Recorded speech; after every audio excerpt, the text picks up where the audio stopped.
tôi giáp phò là tổng thiên chẳng lịch chẳng lò mù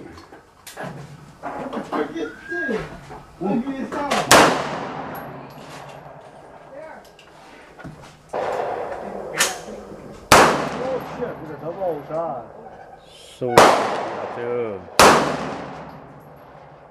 giờ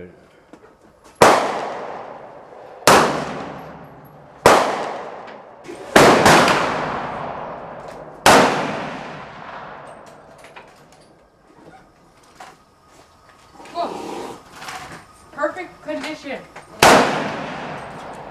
Perfect condition.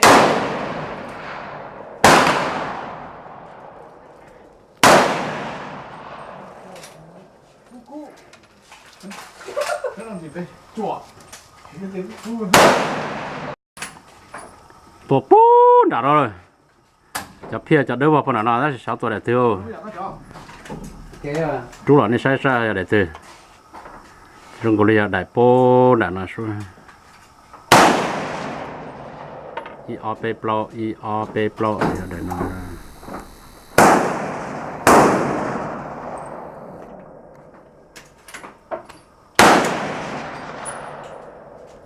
đấy rồi chỉ bỏ rong ít lên mà cho nên sắc không một chữ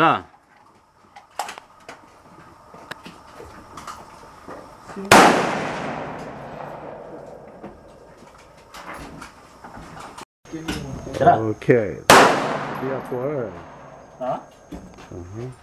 For I got a big pocket right here. so ready.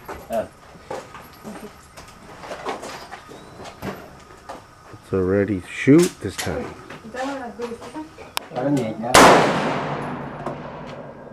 Ooh, high chocolate. Tìm lúc đồng răng chờ bố thì ú ai à? sắc không một chữ rồi sẽ hấp tết tao nó sao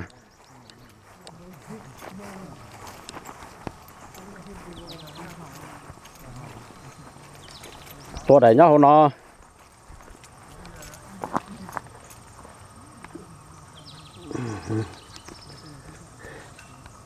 hấp tết blau pia nó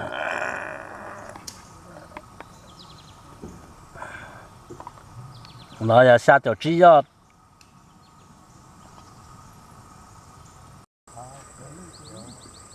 nó là ít bữa do ở thế số ra passi mình phát lâu mình chỉ là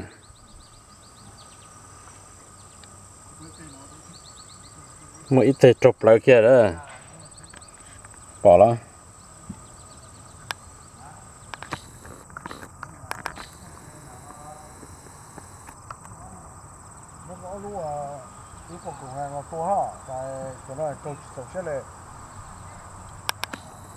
chụp lại hả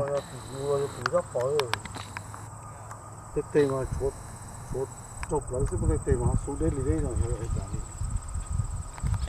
chụp lại kia đó vô nó sẽ